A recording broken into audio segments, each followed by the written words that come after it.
Hi everyone. This week's video is how to teach a dog to go to bed and lay down and stay. This is such a useful exercise, and we're going to give you many practical ways that you can use this exercise in your training.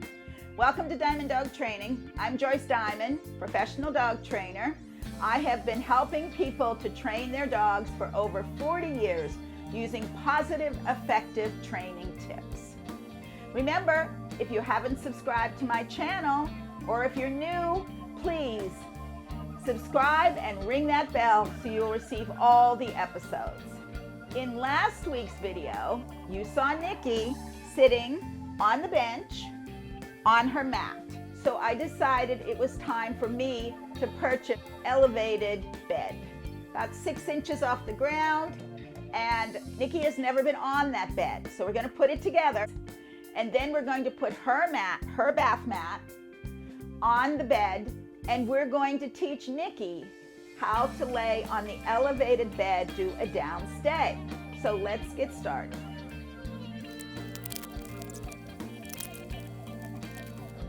And it's plenty big enough for about 6 Italian Greyhounds. Well, here we are. We have set up the elevated bed. I put Nikki's mat on the bed so that she's comfortable. So we're going to do some exercises. We're going to teach Nikki to stay on the elevated bed. We're also going to teach her to leave the bed and come back. First of all, we're going to work on stay. So we're going to tell her, stay. And last time I used the word yes. This time I'm going to do a mouth click. And I'm going to feed her. And I'm going to tell her, stay. And I'm going to back up. And I'm going to come back.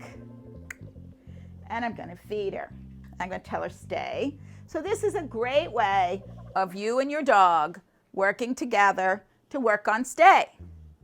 And you can work on this in the first video of how to teach a dog to lay down and stay. You can see how Nikki was on the bench with her mat and she learned to lay down and stay as I walked around the room. With the elevated bed, it makes it easier.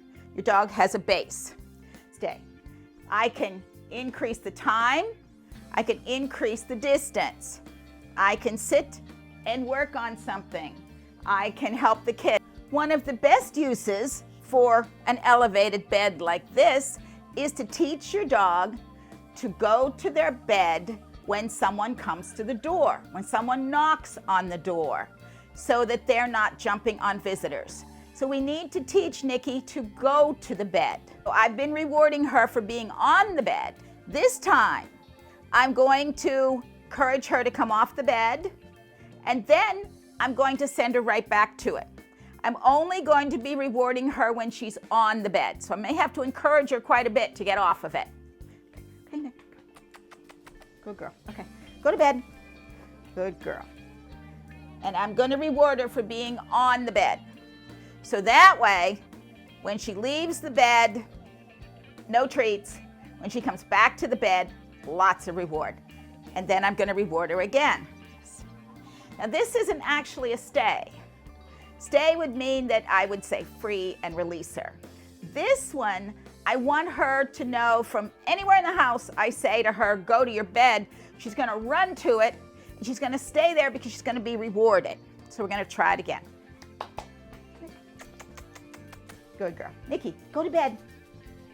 Good girl. So what we're helping her to do is to go to the bed and lie down. It makes her to be more steady. Good. So I'm only feeding now when she is lying down. So can you think of the many uses for this bed? Visitor comes to the door, dog runs to the bed. Dog stays on the bed until you release them or until the visitor is gone. You're eating your dinner and you say to your dog, now I say, go to your mat because their beds are a little different. They're more fluffy beds. So this is go to your mat. And so what happens is when I say that, my dog is going to go to the mat and sit there and wait until I finish my dinner. Good girl. Nikki, go to your mat. Good girl. Nice. Good girl. Good. Yes, good girl. All right. So Nikki is learning to go to her mat.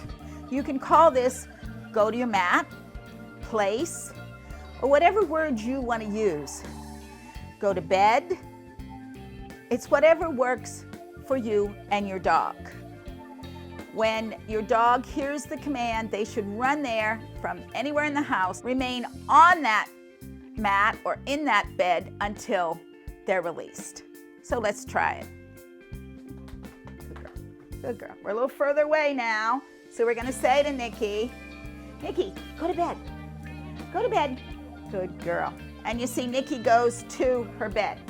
Now, if she wouldn't have gone over immediately, I would have gone with her. So we're going to try that again. First, we're going to reward her. I want her to know that I'm rewarding her for lying down. I'm going to encourage her to get off the mat, off the bed. This is hard now because all she's been doing is being rewarded for being on the bed. Good girl. Good girl. Okay. Nikki, go to bed. Hurry, hurry, hurry, hurry, hurry, hurry. See how much quicker she went that time? So that's why you want to follow through with your dog until they get there, until they really are racing to their mat or racing to their bed. This exercise is a little different. I had said to you, I'm only going to feed her when she's on the bed. But I want her to leave the bed on her own and come back. So I'm going to reward her for being on the bed. And I'm going to take one treat. I'm going to toss it. Not going to click, not going to say yes, just going to toss it. It's as if, something distracted her. Okay, good. Then I'm going to say to her, Nikki, go to bed. And what she's learning is that even when she gets distracted and something gets her to go off the bed, that she is going to come right back when I ask her to. I'm not going to do it on and off, on and off. I want her to know that being on the bed is the best place. So I waited until she lay down, did a mouth click. Good. And I'm going to take a treat, toss it off. I'm going to tell her take it. And then I'm going to say, Nikki, go to bed. And I want her to come racing back to lay down. That's what we're looking for, so that when she comes back, I'm not even going to tell her lay down. I'm going to, yes, good girl. I'm going to wait until she does. She's learning to leave the mat and come back. My next step is to move further away from the mat. So let's see how it works. So I've been rewarding her for being on her bed. So I'm going to just toss it a little further. She's going to go out of view. Take it, good girl. And I'm going to step back. Nikki, go to your bed. So you see, she has gone to her bed. That's why the elevated bed actually is an advantage, because it's harder when you have a rug on the floor and you tell your dog to go to their mat or go to their bed, and all of a sudden your dog is creeping toward you, where this is great for teaching the boundary training. I'm going to reward her for being on the bed. Good. And notice that I'm only rewarding her when she's lying down. So we're going to toss another one. Take it. And I'm going, Nikki, go to bed. Good girl. You see how she hesitated there? Because I am just a little further away. I will have to stay a little closer until Nikki is racing to her bed when I am not as close to the bed to reward her. But what I'm doing is I'm helping her to realize that I don't need to be standing right next to the bed. Girl. If you're going to visit a friend or a relative, and you have a dog who you want to take with you, but they're a little bouncy and can't quite trust them to be free in the house, then what better way than to take their own bed, very lightweight, only weighs a couple pounds, put it in the car. You're going to have a bed to put right there, and your dog can lay on the bed while you are visiting. If you have a dog who barks when people are coming to the door, teach them to go to the bed first, and then you're going to work on just going over and just tapping, feeding them for being on the bed. Tap it again. Feed them for being on the bed. Now you can go to the video, How to Stop a Dog from Barking. I'll put it above and also in the description below. Also, the entire playlist on Go to the Mat, which will tell you how to teach your dog to go to the mat or bed, how to use that mat exercise. You can put this bed, this elevated bed, just about anywhere. It can be in your kitchen, can be in your family room. If you want to sit in your family room and eat on a snack table, your dog can lay on their elevated bed right beside you and not jump up and get your dinner. If you want to sit at your kitchen or dining room table and put your dog's elevated bed on the other side of the room, your dog will stay there. If you'd like to put the bed near the door, and when your doorbell rings and when your visitors come, your dog is going to run to their bed. There are so many different uses for it.